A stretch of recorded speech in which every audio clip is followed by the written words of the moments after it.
Mick from Tokyo. In this video, I will share the top 9 new things you should know before traveling to Japan.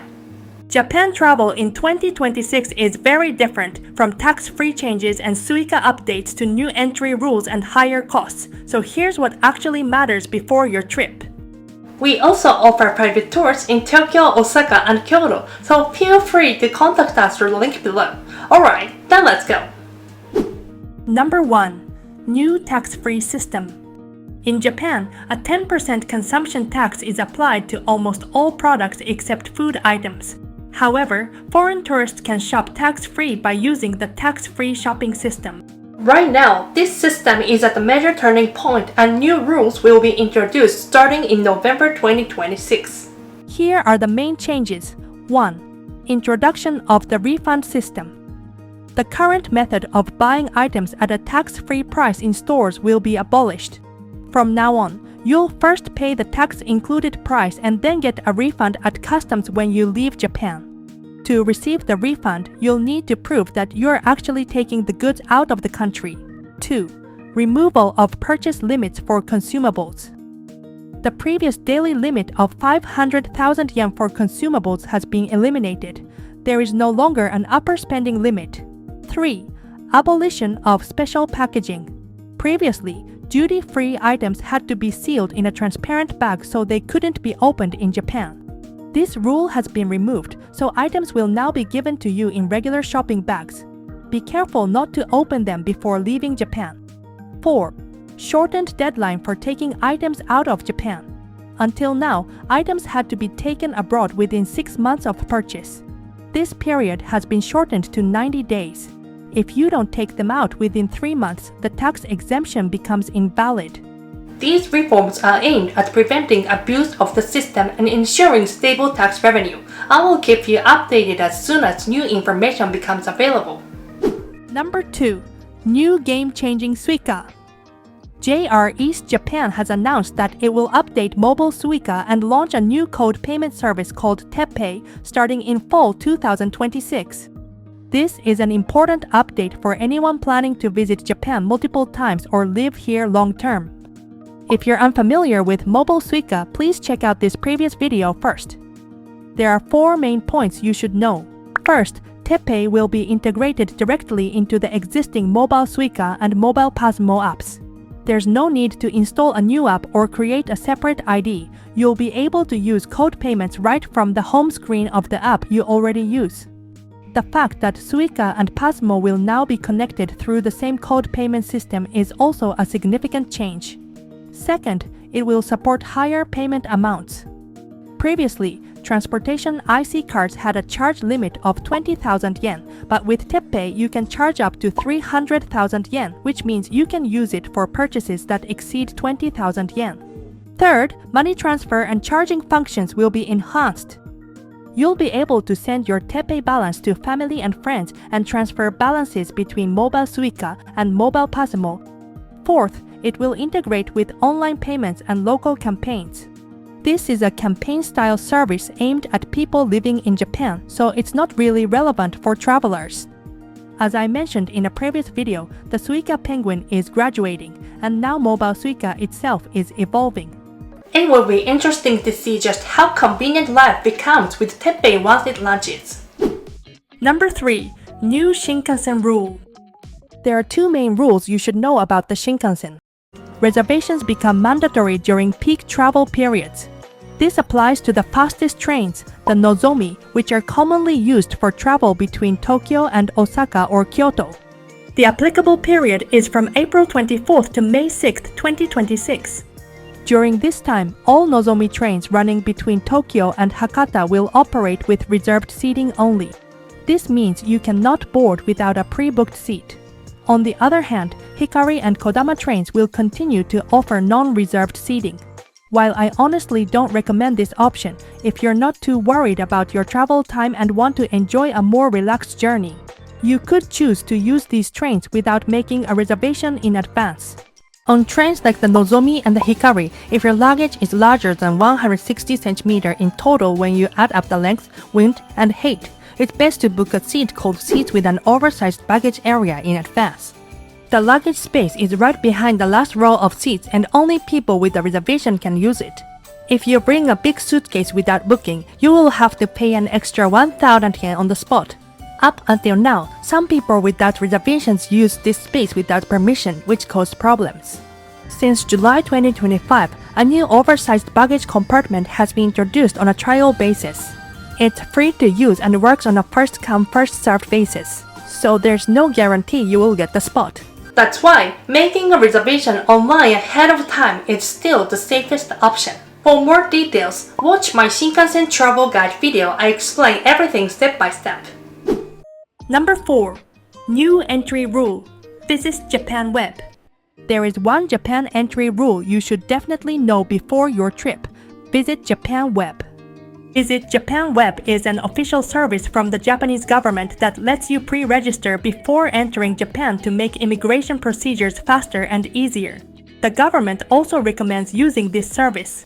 Visit Japan Web can make airport entry smoother and help save time, but it doesn't guarantee shorter lines. There are 3 main advantages. First, you don't need to fill out the customs declaration form usually handed out on the plane. Second, you can pass through customs using a QR code without waiting in line at the manned counter. And third, your entire immigration process at the airport will be much quicker.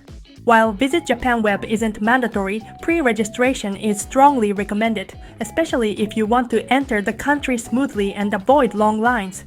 You can easily register online using your computer or smartphone, so it's a good idea to complete this before your trip.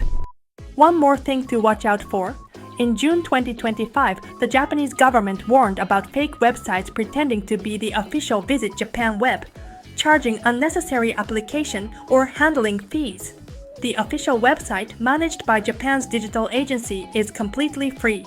So, please be careful and make sure you register only on the official website. Number 5. Dual pricing. In Japan, there's a growing movement to introduce or at least consider so-called dual pricing. Himeji Castle in Hyogo Prefecture raised its admission fee on March 1, 2026. Himeji Castle in Hyogo Prefecture raised its admission fee on March 1, 2026.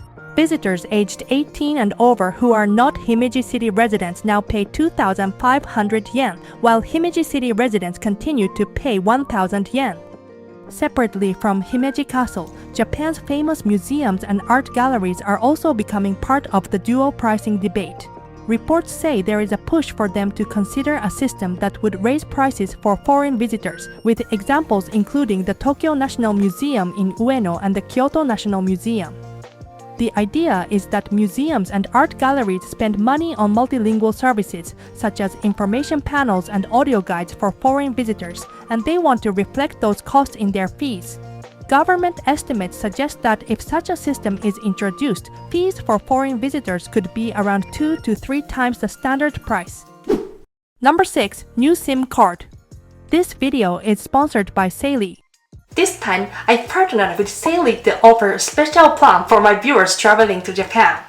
It's not just a mobile data plan. Depending on the plan, it can also include travel perks like lounge access and fast track, which can help make your trip smoother and more comfortable. When traveling in Japan, mobile data is essential. You'll likely use it every day for maps, trains, translation, booking confirmations, and finding restaurants. That's why I wanted to share an option that offers not only data, but also extra travel benefits.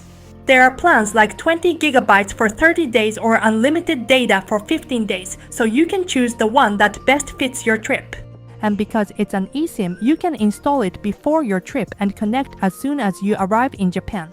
No need to wait in line for a SIM card or carry a pocket Wi-Fi device. If you want an easier and more comfortable way to stay connected while traveling in Japan, check the link in my description and use the code MEGLOGTOKYO to get 15% off. Number 7. Tokyo Closure Alert. In Tokyo, even popular attractions can suddenly become inaccessible, so it's a good idea to check the official website before visiting.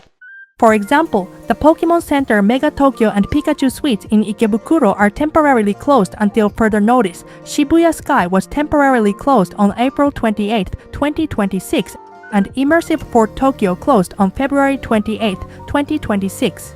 First, the Pokemon Center and Pikachu Suites in Ikebukuro are temporarily closed following an incident that occurred on March 26, 2026.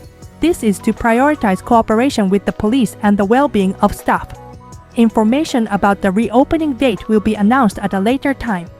Next, while Shibuya Sky is not permanently closed, it was temporarily closed on April 28, so anyone planning to visit on that day needed to be aware. In addition, Immersive Fort Tokyo held its grand finale on February 28, 2026 and has already ceased operations. As you can see, even famous locations can be temporarily closed or permanently shut down, so it's best to check the latest information before you go. Number 8. New Hotel Tax Update. In Japan, a lodging tax may apply when staying at hotels or ryokan inns. This tax is collected by the hotel or ryokan and is often included in the total accommodation fee.